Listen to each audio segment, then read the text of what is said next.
Steal away, steal away, steal away to Jesus. Steal away home. I ain't got long to stay here. 1,000 lives seemed to be concentrated in that one moment to Eliza. Her room opened by a side door to the river. She caught her child and sprang down the steps towards it. The trader caught a full glimpse of her just as she was disappearing down the bank, and throwing himself from his horse, he was after her like a hound after a deer. In that dizzy moment, her feet to her scarce seemed to touch the ground, and a moment brought her to the water's edge. Right on behind they came, and nerved with strength such as God gives only to the desperate, with one wild cry, flying leap, she vaulted sheer over the turbid current by the shore, onto the raft of ice beyond. It was a desperate leap, impossible to anything but madness and despair. That scene, from the best-selling book of all time, inflamed its readers with a passion for bringing freedom to the slaves of the South. Of course, not all of the public was of a similar mind. In the decades since the founding of the United States, American attitudes toward slavery hardened and grew more and more sectarian. The South shifted from apologizing for slavery as a necessary evil to proclaiming it as a positive good. Evangelicals of the North fostered abolitionist attitudes and welcomed fugitive slaves to join and lead their cause.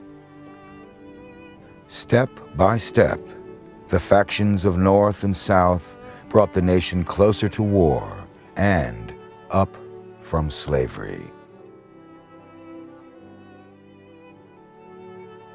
After the American Revolution and the Constitutional Convention, it seemed to many as if the practice of slavery would die a slow death.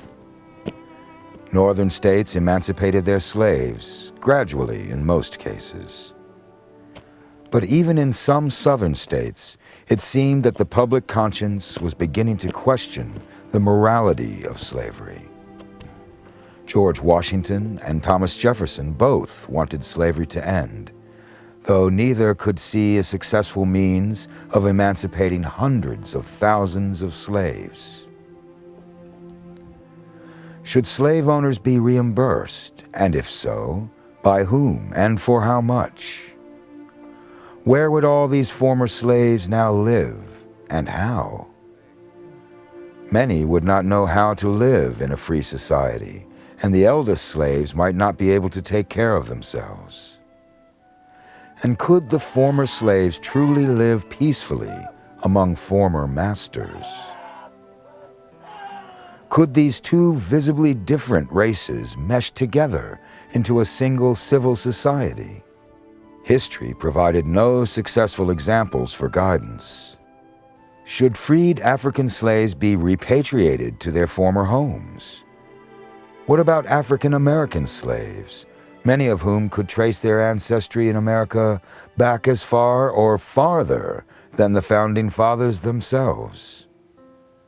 Hard questions, and no clear, practical answers could be seen in the late 18th century.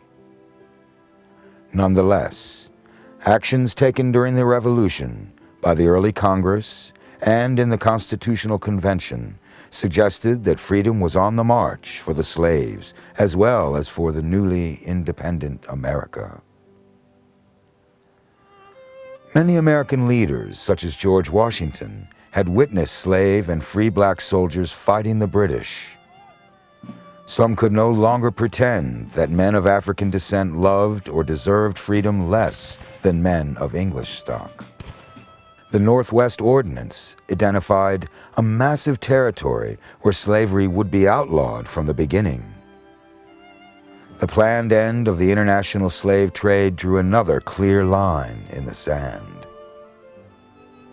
Finally, Falling prices for tobacco and indigo, combined with the soil depletion from tobacco cultivation, made slavery less profitable, particularly in Virginia and Maryland. These states now had more slaves than they needed, which means they had more than they could afford. In Virginia, manumission of slaves by individual slave owners was made legal in 1782, and it appears that roughly 1,000 slaves per year were freed between that year and 1806. Things changed with the invention of the cotton gin. Eli Whitney's invention removed the seeds and trash from the short staple cotton that grew so well in the South. Before the cotton gin, short staple cotton had to be combed by hand, an incredibly labor-intensive process. Whitney's machine didn't take all of the intense labor out of cotton. It removed the time-consuming bottleneck of combing cotton, which meant that now cotton plantations could process enormous amounts of cotton far more quickly than ever before. Plantations needed to get more cotton out of the fields faster. And to do that cheaply, they needed slaves. The growth in slavery driven by cotton changed slavery from a British-created institution that Jefferson could say had been forced upon the colonies into a truly American engine of industry. The backbreaking work of picking cotton had slaves dragging a long, heavy bag through a field as they spent 10, 12, even 15 hours stooped over in the blazing sun. This became the quintessential image of slavery in America. And indeed, cotton plantations would absorb the vast majority of slaves. By 1850, about 75% of American slaves were in the service of King Cotton. Eventually, the South would produce 75% of the world's cotton, and cotton would represent 60% of America's exports. The Industrial Revolution brought the development of factories that could produce cotton cloth on levels never before seen, but they needed cotton to do it. By 1860, Britain was importing 5 million bales of cotton annually. Cotton became such an important part of the American and European economy that one South Carolina senator crowned the product King Cotton. In 1858, Senator James Henry Hammond boasted, "What would happen if no cotton was furnished for 3 years? I will not stop to depict what everyone can imagine, but this is certain. England would topple headlong and carry the whole civilized world with her, save the South. No, you dare not make war on cotton. No power on earth dares to make war upon it. Cotton is king." Until lately, the Bank of England was king, but she tried to put her screws upon the cotton crop and was utterly vanquished. The last power has been conquered. Who can doubt that has looked at recent events that cotton is supreme? Paralleling the rise of cotton was the growth of the abolitionists. Initially, the abolitionist movement was limited to Quakers, who persuaded members to give up their slaves. Following the American Revolution, the movement grew, with more and more people calling for the end of slavery.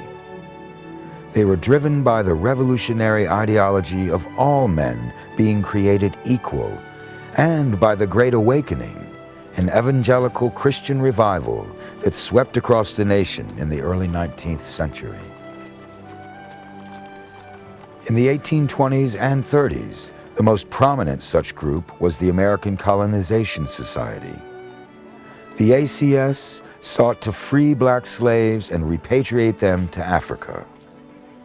In 1821, the ACS established the colony of Liberia for this purpose, and helped thousands of former slaves and free blacks resettle there. At the time, even many abolitionists thought it unlikely that African Americans could ever be fully accepted by white Americans. Thanks for watching. If you'd like to help us produce more compelling historical content like this, please like, comment below, and share this video with fellow history buffs. And of course, be sure to subscribe to help keep history happening.